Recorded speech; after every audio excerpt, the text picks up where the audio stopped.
Di sebuah desa kecil yang tersembunyi di antara hamparan hutan dan pegunungan, hiduplah seorang pemuda bernama Arman.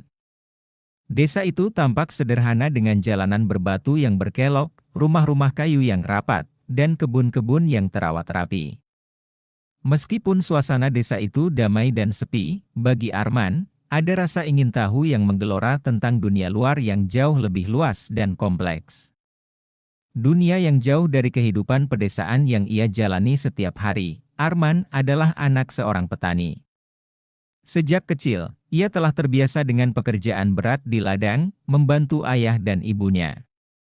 Namun, meski bekerja keras di ladang itu memberinya rasa puas, Arman merasa ada sesuatu yang lebih dalam hidup yang belum ia temukan. Ada rasa penasaran yang membawanya untuk memimpikan sebuah kehidupan yang lebih besar. Kehidupan yang dipenuhi dengan pengetahuan dan penemuan. Namun, hidup di desa terpencil itu tidak memberi banyak kesempatan bagi Arman untuk mengejar rasa ingin tahunya. Tidak ada sekolah besar di sana, apalagi perpustakaan atau akses ke buku-buku yang memadai. Setiap kali ia berbicara tentang keinginannya untuk belajar hal-hal baru, orang-orang di desa seringkali menganggapnya aneh. Ilmu itu untuk orang kota, bukan untuk orang seperti kita yang bekerja di ladang, kata mereka. Tetapi Arman tidak bisa menahan rasa ingin tahunya, meskipun seringkali ia merasa seperti terperangkap dalam kehidupan yang terbatas. Suatu pagi, ketika Arman sedang membersihkan lumbung milik ayahnya, ia menemukan sebuah kotak kayu tua yang terkubur di bawah tumpukan jerami.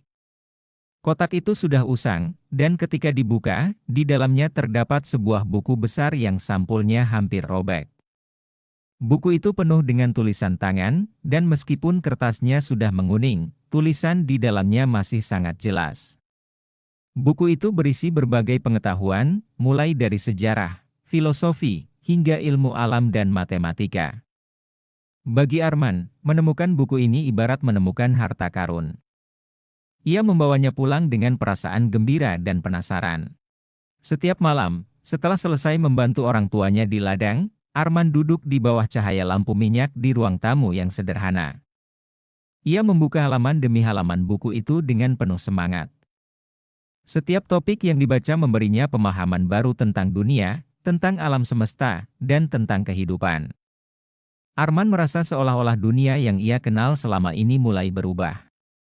Buku itu mengajarkan bahwa belajar tidak mengenal batas, bahwa pengetahuan bisa ditemukan di tempat yang paling tidak terduga, dan bahwa tidak ada kata terlambat untuk memulai. Seiring berjalannya waktu, Arman semakin tenggelam dalam dunia buku-buku itu. Ia belajar tentang geografi, tentang cara kerja alam, dan tentang peradaban-peradaban yang telah ada jauh sebelum ia lahir. Namun, seiring bertambahnya pengetahuan dalam dirinya, Arman juga merasakan kesepian yang semakin dalam. Ia mulai merasa bahwa orang-orang di desanya menjauh darinya. Mereka mulai menganggapnya aneh, karena ia lebih sering membaca buku daripada membantu mereka di ladang. "Mengapa kamu buang-buang waktu dengan hal-hal yang tidak ada gunanya?" kata mereka. Namun, Arman tidak pernah merasa menyesal. Baginya, pengetahuan itu adalah cahaya yang akan membimbingnya keluar dari kegelapan. Namun, hidup Arman yang tenang itu tidak bertahan lama. Suatu hari, hujan deras mengguyur desa mereka tanpa henti selama berhari-hari. Sungai yang mengalir dekat desa meluap, menenggelamkan rumah-rumah, ladang, dan jalanan. Seluruh desa terendam banjir. Warga desa panik dan tidak tahu harus berbuat apa. Mereka mulai berlarian ke sana kemari, berusaha menyelamatkan harta benda mereka, tanpa ada rencana yang jelas. Di tengah kekacauan itu, Arman teringat dengan semua yang ia pelajari dari buku-bukunya, terutama tentang cara mengelola air dan sistem irigasi. Ia tahu bahwa jika air tidak segera dialihkan dengan benar, desa mereka akan semakin tenggelam. Tanpa berpikir panjang, Arman mengumpulkan beberapa warga yang masih bisa diajak berbicara dan mengajukan ide untuk membuat saluran air sementara yang bisa mengalihkan aliran air hujan ke tempat yang lebih aman. Pada awalnya, warga desa ragu dan tidak yakin dengan ide Arman. Mereka hanya seorang petani biasa, dan tak banyak yang percaya bahwa pengetahuan tentang air bisa menyelamatkan mereka. Namun, Arman tetap teguh dan menjelaskan cara-cara yang ia pelajari. Akhirnya, dengan usaha bersama, mereka berhasil membuat saluran air sementara yang mengalihkan aliran air hujan ke tempat yang lebih aman. Meskipun bencana itu menyebabkan kerusakan besar, mereka berhasil menghindari bencana yang lebih parah. Warga desa, yang awalnya meremehkan Arman, kini mulai menyadari bahwa ilmu yang ia pelajari bukanlah sesuatu yang sia-sia. Pengetahuan yang telah Arman peroleh dari buku-buku tua itu telah menyelamatkan desa mereka. Setelah bencana itu, warga desa mulai melihat Arman dengan cara yang berbeda. Mereka mulai menghargai pengetahuan yang dimilikinya dan menyadari bahwa ilmu, meskipun tidak terlihat langsung dalam kehidupan sehari-hari mereka, memiliki kekuatan untuk mengubah nasib.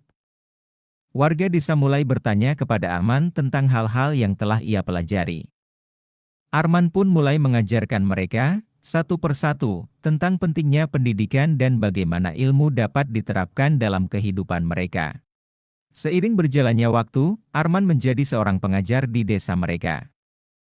Meskipun ia tetap hidup sederhana, ia merasa puas karena bisa membagikan pengetahuannya kepada generasi muda di desanya. Ia mengajarkan mereka bahwa belajar tidak harus terbatas pada apa yang kita lihat di sekitar kita, bahwa ilmu adalah harta yang tak ternilai, dan bahwa pengetahuan dapat mengubah kehidupan. Dengan sabar, ia mengajari mereka tentang alam, matematika, sejarah, dan segala sesuatu yang telah ia pelajari sepanjang hidupnya. Bagi Arman, perjalanan hidupnya baru saja dimulai. Ia tahu bahwa meskipun ia telah banyak belajar, masih banyak hal yang harus dipelajari. Dan ia berjanji untuk terus belajar, karena ia tahu bahwa ilmu adalah cahaya yang tak pernah padam, yang selalu memberikan penerangan dalam kegelapan.